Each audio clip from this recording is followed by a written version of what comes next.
Recently अभी कल ही Indian air force ने एफकैट का नोटिफिकेशन रिलीज़ किया था। सो ये एफकैट एग्ज़ाम क्या होता है, इसमें कौन कौन सी पोस्टें हैं, इसमें कैसे अप्लाई किया जाता है, इसके लिए एलिजिबिलिटी क्या है, एज लिमिट क्या है, क्वालिफिकेशन क्या है, इसके लिए कौन कौन से डॉक्यूमेंट्स की हमें नीड होगी, इसका सिलेक्शन प्रोसेस क्या है, एग्ज़ाम का पैटर्न क्या है, एंड लास्ट में जानेंगे इसकी सैलरी क्या है, इसके लिए बेस्ट बुक्स कौन सी हैं। सो मैं इन सभी चीज़ों का डिस्कशन इस पर्टिकुलर वीडियो में करने वाला हूँ।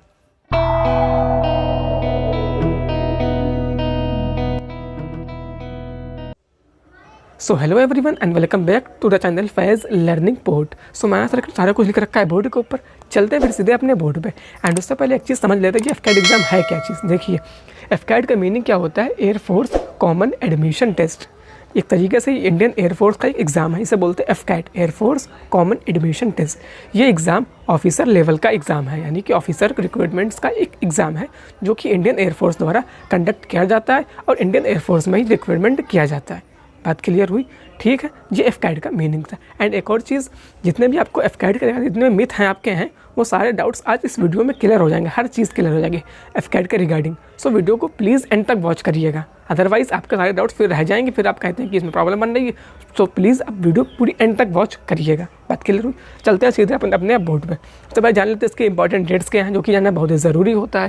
सबसे पहले क्या है, इसके एप्लीकेशन फॉर्म जो है वो 1 दिसंबर से 2021 से स्टार्ट होने वाले हैं, यानी कि जो इसके एप्लीकेशन फॉर्म है वो 1 दिसंबर 2021 से स्टार्ट होने वाले हैं।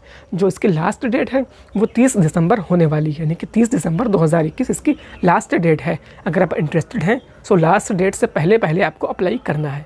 बात क्लियर हुई? जो इसका एग्ज़ाम होने वाला है वो फरवरी में होगा एग्ज़ाम, और फरवरी के लास्ट वीक में एग्ज़ाम होगा।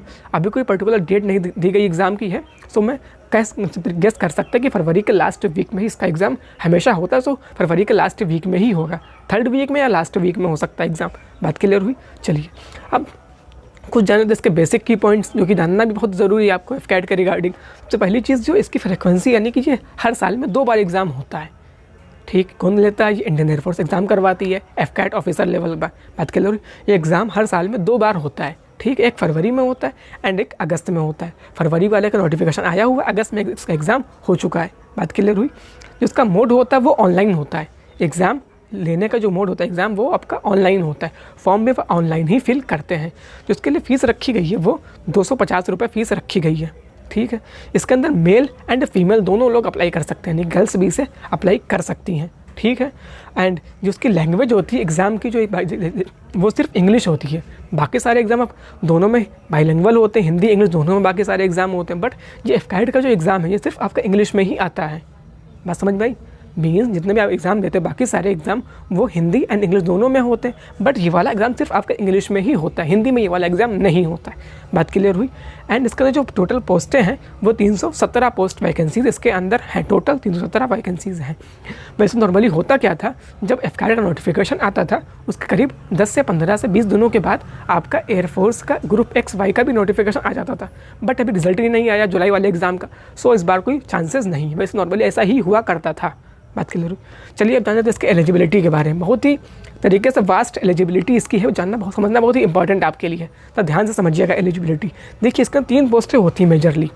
एक फ्लाइंग की होती है, एक ग्राउंड ड्यूटी टेक्निकल की होती है एंड एक ग्राउंड ड्यूटी नॉन टेक्निकल की होती है। समझ में आई? यानी एक फ्लाइंग की हो गई, एक ग्राउंड ड्यूटी की हो गई। ठीक है, और ग्राउंड ड्यूटी के अंदर भी 2 होती हैं, टेक्निकल एंड नॉन टेक्निकल। बात समझ में आई? ठीक है, सबसे पहले जान लेते हैं फ्लाइंग के लिए। अगर आप फ्लाइंग की पोस्ट के लिए अप्लाई करेंगे सो आपकी एज जो है वो 2 जनवरी 1999 से लेकर 1 जनवरी 2003 के बीच में आनी चाहिए। जबकि डेट ऑफ बर्थ है वो 2 जनवरी 1999 से लेकर 1 जनवरी 2003 के बीच में आनी चाहिए। अगर आप आ रही है सो अप्लाई कर पाएंगे। जो उसके लिए एजुकेशनल क्वालिफिकेशन है वो क्या है, आपके 10+2 में, यानी कि आपके 12th में आपने फिजिक्स और मैथ्स पढ़ा होना कंपलसरी है, और उसके अंदर आपके 50% मार्क्स होने चाहिए। फिजिक्स के अंदर 50% एंड मैथ्स के भी अंदर आपके 50% मार्क्स होने चाहिए। फिजिक्स में 50% एंड मैथ्स के भी अंदर आपके 50 मार्क्स होने चाहिए मिनिमम। ठीक, और साथ ही साथ आपके ग्रेजुएशन में, आप ग्रेजुएशन कहीं से भी करें, किसी भी स्ट्रीम से करें, यानी कि आप कॉमर्स से लें, यानी BCom करें या BA करें या कुछ भी करें, BTech करें, उससे मतलब नहीं है। बस आपके ग्रेजुएशन के अंदर मिनिमम 60% मार्क्स होने चाहिए। ये है एलिजिबिलिटी किसके लिए? फ्लाइंग के लिए। बात समझ में आई? 12th में आपके होना चाहिए 50% मार्क्स फिजिक्स और मैथ्स के साथ। 50% मार्क्स 12th के अंदर। एंड ग्रेजुएशन कोई भी स्ट्रीम से हो उससे मैटर नहीं है, बस आपके 60% मार्क्स होने चाहिए ग्रेजुएशन में।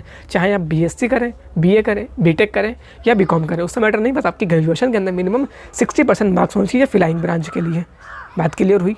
ठीक है, अब चलते आगे जान लेते हैं। इसके लिए दूसरी जो पोस्ट होती है वो ग्राउंड ड्यूटी की होती है। ग्राउंड ड्यूटी के अंदर दो होती है, टेक्निकल एंड नॉन टेक्निकल।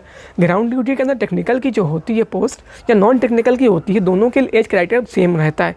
इसके लिए आपकी जो एज है 2 जनवरी 1997 से लेकर 1 जनवरी 2003 के बीच में अगर आ रही है, देन आप अप्लाई कर पाएंगे इसके लिए। चाहे आप टेक्निकल के लिए अप्लाई करें, चाहे आप नॉन टेक्निकल के लिए अप्लाई करें, ग्राउंड ड्यूटी के अंदर आपकी एज ये होने वाली क्या, 2 जनवरी 1997 से लेकर 1 जनवरी 2003 के बीच में अगर आपकी DOB आ रही है, देन आप ग्राउंड ड्यूटी के लिए अप्लाई कर पाएंगे। ठीक है, अब ग्राउंड ड्यूटी के अंदर 2 पोस्टें होती है, टेक्निकल और नॉन टेक्निकल। टेक्निकल के अंदर आपका ऑब्वियस सी बात है, आपका क्या होना चाहिए, BTech होना चाहिए टेक्निकल के लिए। अगर आप टेक्निकल के अप्लाई करेंगे तो आपका ग्रेजुएशन जो है वो BTech से होना चाहिए। BTech या बैचलर डिग्री कोई भी इंजीनियरिंग के अंदर हो, उसके अंदर आपके मिनिमम 60% मार्क्स होने चाहिए इंजीनियरिंग के अंदर।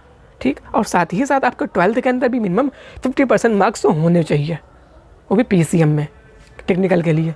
बात क्लियर हुई? 12th PCM में 50% मार्क्स एंड BTech के अंदर आपके 60% मार्क्स अगर होंगे, देन आप ग्राउंड ड्यूटी टेक्निकल के पोस्ट के लिए अप्लाई कर पाएंगे। बात समझ में आई? एंड अब चलते हैं, ध्यान देते हैं इसके नॉन टेक्निकल के लिए। देखो, ग्राउंड ड्यूटी में 2 पोस्ट होती है, technical and non technical. Ground duty में नॉन टेक्निकल के लिए आपके DOB तो यही सेम रहने वाली है, ग्राउंड ड्यूटी के DOB दोनों में सेम रहती है। बस अगर आप नॉन टेक्निकल के अप्लाई करेंगे तो आपका ग्रेजुएशन किसी भी स्ट्रीम से हो, बस आपके मिनिमम 60% मार्क्स होने चाहिए, तब आप इसके लिए अप्लाई कर पाएंगे। एंड 12th के लिए कोई मार्क्स रिक्वायर्ड नहीं है, बस आपको सिंपल 12th पास होना चाहिए। तो ऑब्वियसली बात पास ही होगा जब आप ग्रेजुएशन के अंदर हैं। ठीक है, इन दोनों के 12th की मांगी गई है परसेंटेज फ्लाइंग के लिए, ग्राउंड ड्यूटी टेक्निकल के लिए। But ground duty non technical के लिए 12th की परसेंटेज नहीं मानी गई है, बस आपके सिर्फ ग्रेजुएशन होनी चाहिए, किसी भी स्ट्रीम से हो ग्रेजुएशन, बस आपके मिनिमम 60% मार्क्स होने चाहिए। एज क्राइटेरिया भी वही ग्राउंड ड्यूटी टेक्निकल वाला, यानी कि 2 जनवरी 1997 से लेकर 1 जनवरी 2003 के बीच में आपकी एज आनी चाहिए। बात क्लियर हुई? ये होता है इसका पूरी एलिजिबिलिटी। बात समझ में? इस तरीके से अप्लाई कर पाएंगे अगर आपकी सब DOB, एज लिमिट और क्वालिफिकेशन आ रही है, देन। समझ में आई बात? चलिए अब चलते हैं आगे, अब जान लेते हैं इसके लिए इंपॉर्टेंट डॉक्यूमेंट्स के बारे में। एंड एक चीज़ और समझ लीजिए, जैसे यहाँ पे जो एज होती है इसकी फ्लाइंग के लिए 20 से 24 लिखी होती है, आपने देखी होगी। अब जो भी आप एग्ज़ाम दे रहे हैं, डिफेंस का देखते हैं एग्ज़ाम, उसके अंदर ज़्यादातर एज कुछ और लिखी होती है, लेकिन इसमें आती कुछ और है। ऐसा क्यों होता है? जो एज लिखी होती है वो होती है आपकी ज्वाइनिंग के टाइम, यानी कि फ्लाइंग की लिखी हुई 20 से 24 साल तक आपकी होनी चाहिए एज। वो कब होनी चाहिए? वो आपकी ज्वाइनिंग के टाइम 20 से 24 होनी चाहिए, क्योंकि ज्वाइनिंग तक पूरा लगता है 1 साल, एग्ज़ाम से लेकर ज्वाइनिंग तक लगता है पूरा 1 साल। सो इसलिए वो इस तरीके से लिखा होता है। ये भी बात क्लियर हुई यहाँ पे, समझ में आई बात? सो इस तरीके ऐसा होता है। चलिए अब चलते हैं अपने आगे इंपॉर्टेंट डॉक्यूमेंट्स पे। अगर आप अप्लाई करने जाएंगे तो उसमें आप डॉक्यूमेंट्स की ये नीड होने वाली। सबसे पहली चीज़ आपके 10th की 12th की मार्कशीट लगने वाली है अगर आप अप्लाई करेंगे, और साथ ही साथ आपकी ग्रेजुएशन डिग्री भी लगने वाली है। अगर आप 3rd ईयर में हैं, यानी कि अगर फाइनल ईयर में हैं, चाहे BTech के हों, चाहे BSc या कोई भी ग्रेजुएशन डिग्री के हों, अगर आप फाइनल ईयर में हैं तो आप अप्लाई कर पाएंगे इसके लिए। फाइनल ईयर में अगर आए, चाहे BTech के हो, चाहे BSc के हो, सब इसके लिए अप्लाई कर पाएंगे। बट आपकी जो वो इसकी जगह पे आपका 2nd ईयर के मार्क्स लगने वाले हैं, या 3rd ईयर के मार्क्स लगने। अगर BTech करेंगे तो 3rd ईयर के मार्क्स, यानी कि उससे पहले के मार्क्स आपके लगने वाले हैं ग्रेजुएशन इसके जगह पे। बात क्लियर हुई? एंड आपके ID प्रूफ, आधार कार्ड और फोटो, साइन, थंब लगने वाला है। ठीक है, सब चीज़ें पता ही है आपको, ये इंपॉर्टेंट डॉक्यूमेंट्स ज़रूरी हैं। अभी बात क्लियर हो गई। अब चलते हैं आगे जान लेते हैं इसके लिए इसका सिलेक्शन प्रोसेस के बारे में। इसका सिलेक्शन प्रोसेस मेजरली 4 स्टेज में कंप्लीट होता है। सबसे पहले क्या होता है, आपका रिटन एग्जामिनेशन होता है जो कि ऑनलाइन होता है। उसके बाद अगर आप क्वालिफाई कर लेते हैं, देन इसका आपका SSB इंटरव्यू होता है, जो कि 5 डेज़ का SSB इंटरव्यूज़ होता है। ठीक, अगर उसको भी क्वालिफाई कर लेंगे, देन आपका मेडिकल होगा, देन उसके बाद आपकी मेरिट लिस्ट प्रिपेयर की जाती है। अगर आपका नाम उसके अंदर होगा, देन आप इजीली ज्वाइनिंग ले लेंगे। इसका प्रोसेस होता है पूरा। मेन 2 स्टेज होती है, written examination and SSB interview. अगर मेडिकली फिट है तो फिट है, एंड जो बच्चे क्वालिफाई कर लेते हैं एग्जाम, लगभग सभी का नाम आ जाता है मेरिट लिस्ट में। एक आधी बच्चे इसके अंदर मेरिट आउट होते हैं। बात क्लियर हो? ये इसका पूरा सिलेक्शन प्रोसेस होने वाला है। अब जान लेते हैं इसका रिटन एग्जामिनेशन के बारे में, यानी कि एग्जाम का पैटर्न इसके अंदर क्या रहता है। इसके अंदर एग्जाम के अंदर मेजरली 4 सब्जेक्ट आते हैं। सबसे पहले आपके इंग्लिश के 25 इंग्लिश के आते हैं, 25 क्वेश्चन 75 मार्क्स के लिए, यानी कि एक क्वेश्चन जो है वो आपका 3 मार्क्स का होता है। ठीक है, इंग्लिश के 25 क्वेश्चन इसके अंदर आते हैं, GK के भी 25 क्वेश्चन आते हैं, एंड आपके मैथ्स, अर्थमेटिक मैथ्स के 18 क्वेश्चन आते हैं, एंड आपके रीजनिंग के वर्बल दोनों, verbal reasoning and non verbal दोनों मिला के 32 क्वेश्चन इसके अंदर आते हैं। यानी इस तरीके से आपके टोटल 100 क्वेश्चन होते हैं, जो आपके मार्क्स होते हैं वो टोटल 300 मार्क्स का आपका एग्ज़ाम होता है। यानी कि 100 क्वेश्चन का एग्जाम, 100 क्वेश्चन होते हैं और 300 नंबर का आपका एग्ज़ाम होता है। जो उसका टाइम मिलता है वो टाइम आपको मिलता है 2 घंटे का टाइम मिलता है, 2 घंटे का। 2 घंटे के अंदर आपको 100 क्वेश्चन सॉल्व करने होते हैं और इसके अंदर नेगेटिव मार्किंग भी होती है 1/3 की, यानी कि 1 मार्क्स की नेगेटिव मार्किंग होती है। 1 मार्क की 300 नंबर का पेपर होता है, 1 नंबर की इसके अंदर क्या होती है, नेगेटिव मार्किंग होती है 1/3 की। बात क्लियर हुई? ये इसका एग्ज़ाम का पैटर्न होता है। ठीक है, अब चलते हैं आगे, जान लेते हैं इसकी स्टेज 2 में क्या होता है। स्टेज 2 में जो कि अपना होता है SSB इंटरव्यू होता है, स्टेज 2 जिसे बोलते हैं। इसके अंदर क्या होता है, इसके अंदर मेजरली आपका 5 दिन का इंटरव्यू होता है। SSB इंटरव्यू से बोलते हैं, SSB में मेजरली इसे बोला जाता है। इसके अंदर आपके फर्स्ट स्टेज और 2 स्टेज, यानी कि इसके अंदर 2 स्टेज होती है, first stage and second stage. जो पहली स्टेज होती है वो सिर्फ 1 दिन की होती है एंड जो सेकंड स्टेज होती है वो आपके 4 दिन चलने वाली होती है। जो बच्चे फर्स्ट स्टेज क्वालिफाई करते हैं उन्हीं को ही सेकंड स्टेज में भेजा जाता है। यानी कि फर्स्ट स्टेज में क्या होता है, आपके 3 टेस्ट होते हैं मेजरली। OIR यानी कि इसके अंदर क्या होता है, रीजनिंग के क्वेश्चन आते हैं, रीजनिंग के क्वेश्चन आते हैं जो कि सिर्फ इंग्लिश में ही होते हैं। उसके बाद आपकी पिक्चर परसेप्शन होता है, यानी कि आपको फोटो दिखाई जाती है, उसके ऊपर आपको स्टोरी राइट करनी पड़ती है। एंड उसके बाद उसका क्या होता है, डिस्कशन टेस्ट होता है। डिस्कशन भी उस फोटो के ऊपर होता है, पिक्चर के ऊपर होता है। सो ये तीनों टेस्ट आपके 1 दिन के अंदर होते हैं। जो बच्चे क्वालिफाई कर लेते हैं उन्हीं को स्टेज 2 भेजा जाता है, बाकी सारे बच्चों को स्टेज 1 से आउट कर दिया जाता है, जो क्वालिफाई नहीं कर पाते। जो बच्चे क्वालिफाई कर लेते हैं वो आते हैं स्टेज 2 के अंदर, जो कि आपकी 4 दिन चलने वाली होती है, आगे के 4 दिन चलने वाली होती है स्टेज 2। ठीक है, इसके अंदर आपके साइकोलॉजी टेस्ट होते हैं, साइकोलॉजिकल टेस्ट होते हैं, कुछ ग्राउंड टास्क कुछ होते हैं एंड आपका पर्सनल इंटरव्यू होता है। देन आपकी कॉन्फ्रेंस होती है लास्ट डे। इस तरीके से पूरा SSB इंटरव्यू होता है। अगर आप रिकमेंड वाले किसको क्वालिफाई कर लेते हैं, देन आप मेडिकल होता है आपका, देन आप मेरिट लिस्ट में आ जाते हैं। आप जान लेते हैं इसके मेडिकल में क्या होता है। मेडिकल में लगभग साइज काफ़ी वास्ट मेडिकल इसका, तो मैंने कुछ बेसिक चीज़ें उठाई हैं यहाँ से। हाइट, जिसके अंदर हाइट लगी जाती है, मिनिमम जो हाइट है 162.5 सेंटीमीटर होती है इसके लिए। इस एग्ज़ाम के लिए आपकी मिनिमम हाइट 162.5 सेंटीमीटर होनी चाहिए। जिसकी आई साइड है, यानी कि आई का क्राइटेरिया जो है, अगर आप फ्लाइंग के लिए अप्लाई करेंगे, फ्लाइंग ब्रांच के लिए, सो इसके लिए आपका चश्मा अलाउड नहीं है, यानी कि specs are not allowed flying branch के लिए। अगर आप ग्राउंड ड्यूटी के लिए अप्लाई करेंगे तो इसके अंदर स्पेक्स आपके अलाउड है। ये बेसिक चीज़ें थी मेडिकल के बारे में, तो बात क्लियर हुई। ये चीज़ें आपके रिक्वायर्ड होती हैं। ठीक है, आई होप समझ में आ गया होगा। अब कुछ जाने इसके बेसिक फैक्ट्स वगैरह, कट ऑफ वगैरह सब चीज़ समझ लेते हैं। सबसे पहले जान लेते हैं इसकी कट ऑफ क्या रहती है।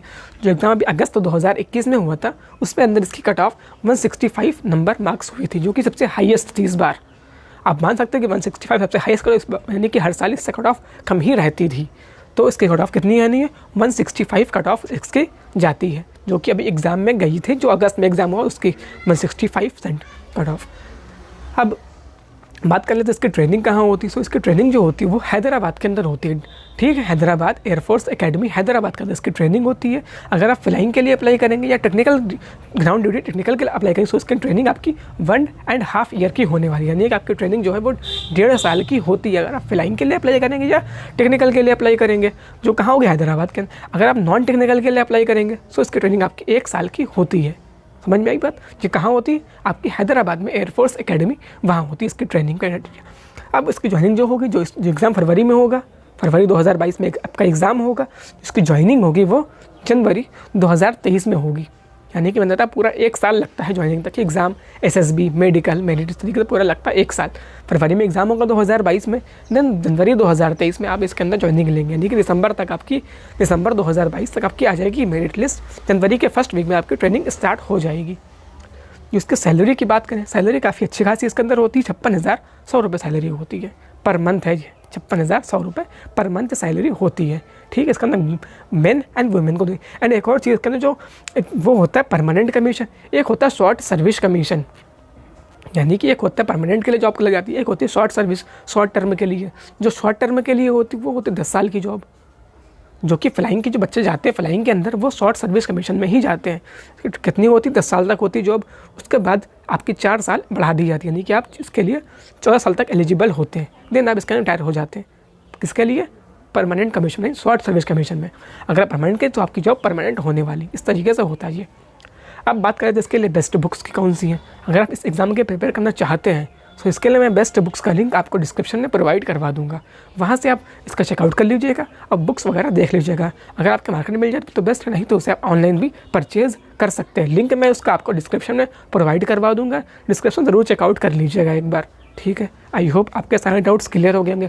अगर कोई डाउट बन रहा है तो मुझे कमेंट्स में बता दीजिएगा। कोई डाउट अगर बन रहा है, कुछ रह गया, कुछ रह गया तो मुझे कमेंट्स में ज़रूर बता दीजिएगा। वीडियो पसंद आई तो वीडियो को लाइक कर दीजिएगा और कमेंट करके बता दीजिएगा मुझे कैसी लगी आपको वीडियो, और अपने दोस्तों के साथ भी शेयर कर दीजिएगा जो जानते नहीं एफकेट एग्ज़ाम क्या होता है, उनके लिए उनके साथ शेयर जरूर कर दीजिए। उन्हें पता नहीं होता क्वालिफिकेशन क्या है, इसके लिए एज क्राइटेरिया क्या है, तो उनके साथ वीडियो ज़रूर से ज़रूर शेयर कर दीजिएगा।